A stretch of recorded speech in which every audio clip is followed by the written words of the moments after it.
Welcome back to my channel. Today I'm going to be talking about the World War II rationing food plan that I've been working on, and here's my book. And I'm going to read through some of the things I've been doing. First and foremost, the exciting news is I've lost 1 more pound. It's not much, but little by little we're going to get there. Another thing is, a viewer suggested that each day I go through and make a short video to show what I've eaten during that day and maybe some recipes and some ideas on recipes. So let's go through some of the things that I have eaten this week. I stuck with the steel cut oats for breakfast. I did add maybe some cinnamon, a couple of raisins, not many, some fresh fruit that I acquired from a neighbor. So that would be a freebie, like back in World War II, they had victory gardens and they had fruit trees. I did have a bagel that someone had made, so that was a freebie, did not have to go and purchase that. Also a loaf of bread. So that worked out really well. You can do a lot with a bagel, and you can do a lot with a loaf of bread.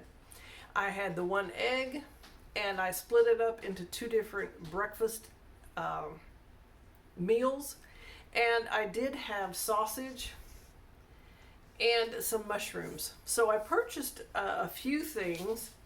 I purchased sausage, the required amount, and also cheese. That would be cheddar cheese. Hummus was made from chickpeas. The bread was gifted.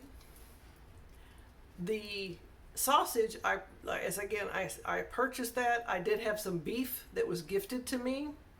Apples were gifted because it was from a person's tree. And mushrooms I did purchase.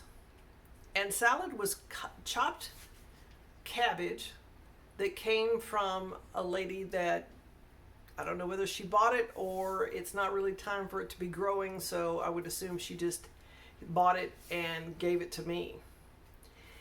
In there we have some recipes, basic recipes. There are not too many things that are gourmet. I'm sure the next week I'll be doing a lot better. I did have some peanut butter, and I fixed things like tomato soup because there were fresh tomatoes. I put a piece of bread with a small piece of cheese on it to make a grilled cheese sandwich. I used olive oil because I don't use margarine and I don't really do much butter, but I didn't use that much to make that grilled cheese sandwich. Next week, stay tuned for a more elaborate menu and detailed each day. I'll do a short at the end of the day to tell you all the different meals that I ate, what they were, what the ingredients were, and also how I'm doing on sticking with the food plan or not doing so well on the food plan. This week it was not easy to stick with the food plan because it was a holiday and everyone was cooking and barbecuing and lots of meats and things that they normally would not have had during the World War II ration period. But I tried to stick to everything as much as I could on the food plan. As I said, next week, watch for the day-by-day play out or play-by-play.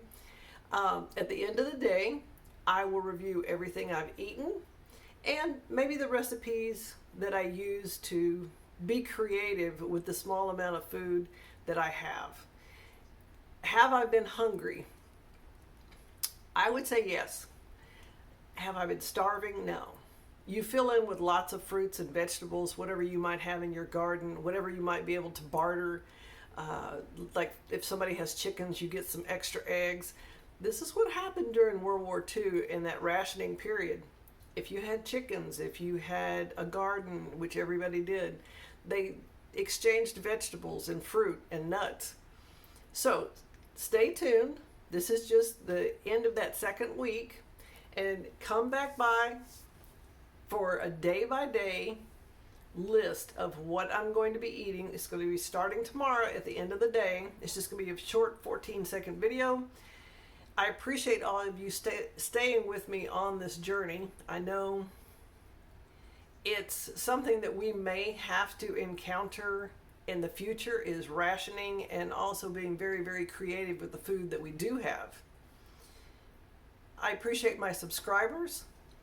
And if you enjoy this food rationing World War II food plan, give me a thumbs up and stay tuned for all the updates. And I hope to see you soon.